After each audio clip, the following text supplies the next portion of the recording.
إلا هو غافر الذنب وقابل التوب شديد العقاب ذي الطول لا إله إلا هو هل من خالق غير الله يرزقكم من السماء والأرض لا إله إلا هو ومن يملك السماء والأبصار لا إله إلا هو ومن يعلم السر والجهر لا إله إلا هو إبراهيم في النار الحريق حين ناداه قال لا إله إلا هو يونس في بطن الحوت حين ناداه قال لا إله إلا هو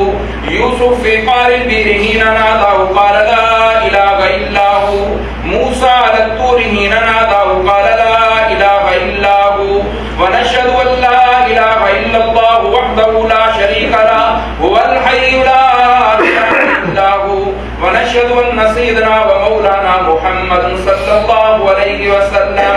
أما بعد أعوذ بالله من الشيطان الرجيم بسم الله الرحمن الرحيم يا أيها الناس اعبدوا ربكم الذي خلقكم والذين من قبلكم لعلكم تتقون قال النبي صلى الله عليه وسلم الدعاء مخ العبادة وقال النبي صلى الله عليه وسلم الدعاء هو العبادة وقال النبي صلى الله عليه وسلم ليس شيء أكرم على الله من الدعاء وقال النبي صلى الله عليه وسلم سنتان موجبتان قال رجل يا رسول الله ما الموجبتان وقال النبي صلى الله عليه وسلم من مات لا يشرك بالله شيئا دخل الجنة ومن مات يشرك بالله شيئا دخل النار أو كما قال النبي صلى الله عليه وسلم بارك الله لنا ولكم في القرآن العظيم ونفعني وإياكم بالآيات والذكر الحكيم إنه تعالى جواد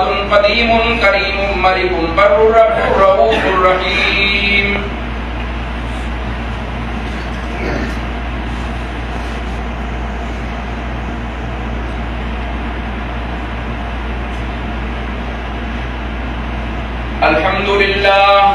الحمد لله الذي بيده تصريف الأحوال وتخفيف الأثقال والصلاة والسلام على سيد العالين إلى محاسن الأفعال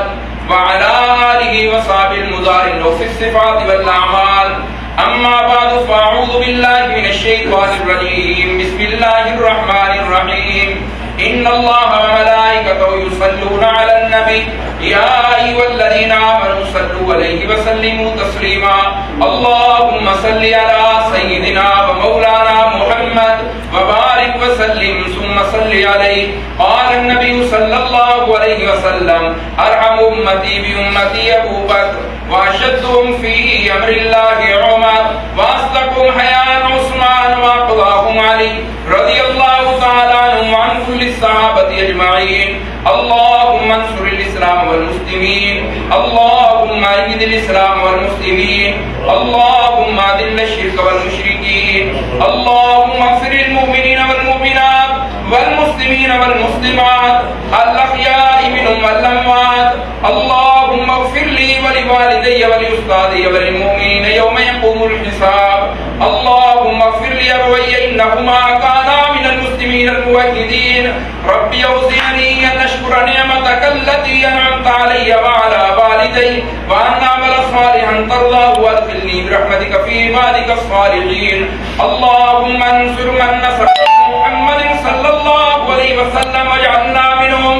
واخذل من خذل دين محمد صلى الله عليه وسلم ولا تجعلنا منهم عباد الله رحمكم الله إن الله يأمر بالعدل والإحسان وإيتاء ذي القربى وينهى عن الفحشاء والمنكر والبغي يعظكم لعلكم تذكرون اذكروا الله يذكركم ويستجب لكم ولذكر الله تعالى أعلى وأولى وعز وجل وأتم وأموات